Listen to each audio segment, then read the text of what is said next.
बिस्मिल्लाहिर्रहमानिर्रहीम। अस्सलाम वालेकुम। कैसे हैं आप सब? उम्मीद करती हूँ आप सब बिल्कुल खैर वाफियत से होंगे।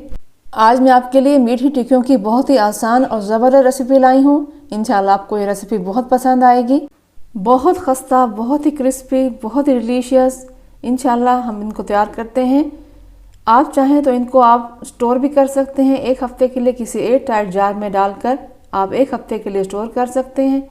जब दिल चाहे आप बच्चों को दें, खुद भी लें। चलें अब हम शुरू करते हैं। पहले हम शुगर सिरप बनाएंगे। आधा कप मुझे चाहिए होगा पानी का और उसके साथ 1 कप मैंने लिया है चीनी का। चीनी को हम इतना पकाएंगे कि चीनी मेल्ट हो जाए, कोई तार वगैरह नहीं बनानी। चीनी को अच्छे तरीके से हम मेल्ट कर लेंगे। जब चीनी अच्छे तरीके से हल हो जाएगी तो हम इसको ठंडा कर कर इस्तेमाल करेंगे। बहुत ही ईजी रेसिपी है और बहुत डिफरेंट है। आप यकीन करें टिक्कियाँ इतनी मज़ेदार तैयार होंगी कि आपका हाथ रोकना मुश्किल हो जाएगा। बस हमने इसको तैयार कर लिया है। देखें ये ठंडा कर लेना है और हम एक खुले बर्तन में ले रहे हैं। यहाँ पर 2 कप मैदा, 1 कप, और यहाँ पर ले रही हूँ मैं दूसरा कप। और उसके साथ मैंने लिया है यहाँ पर सफ़ेद तिल, ये 1 खाने का चम्मच मैंने लिया है और ये ऑप्शनल है। और 4-5 हरी इलायचियों को मैंने कूट लिया है, छिलका अलग करके इनका पाउडर डाल दिया है दानों का। और ठंडा किया हुआ शुगर सिरप मैंने आधा ऐड किया है। इसको मिक्स कर लेना है अच्छे तरीके से। मैंने स्पैचुला की मदद से इसको मिक्स कर लिया है और मैं हाथ की मदद से इसको यकजान कर रही हूँ। अभी मैंने हाफ़ डाला है इसमें, बाकी हाफ़ रखा हुआ है। देखिए इस तरह से हमने हाथों की मदद से इसको गूंदना है। और यहाँ पर मैंने बाकी आधा भी ऐड कर दिया है। इसका अंदाज़ा बिल्कुल परफेक्ट है। अगर आपको शुगर सिरप गाढ़ा महसूस हो तो आप 1-2 चम्मच पानी ऐड कर सकते हैं।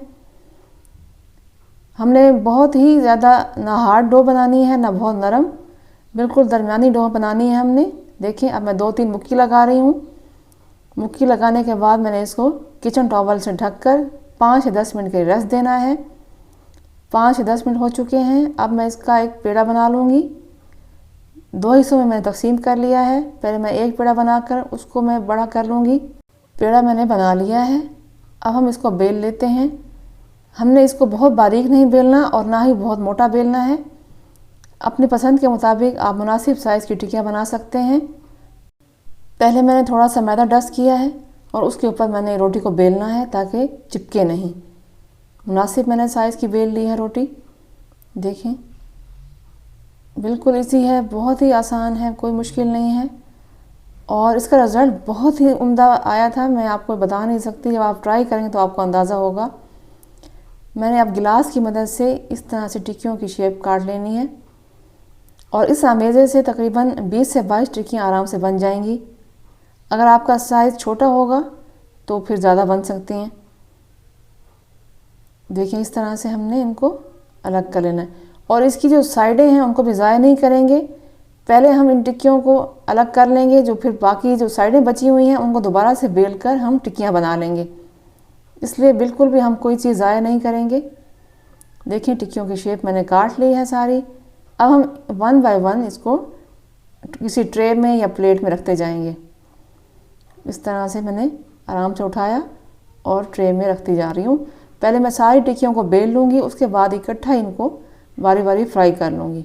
टिक्कियों को फ्राई करने के लिए मैंने यहाँ पर ऑयल का इस्तेमाल किया है। कढ़ाई में ऑयल डालकर मैं हल्की आंच पर गर्म कर लिया है और स्टिक की मदद से चेक कर लिया है मैंने। जब स्टिक में बबल आने लगे तो इस बात की अलामत है कि आपका ऑयल फ्राइंग के लिए बेस्ट गर्म हो चुका है। इस तरह एक एक करके मैंने टिक्कियों को ऐड किया है और इनको मैंने हल्के हाथों से हिलाना है। फ़ौरन ही नहीं उलटना, थोड़ा सा इनको टाइम देना है। और देखिए आहिस्ता आहिस्ता से ये फ्राई हो रही हैं। बहुत ही क्रिस्पी, बहुत खस्ता तैयार हुई हैं।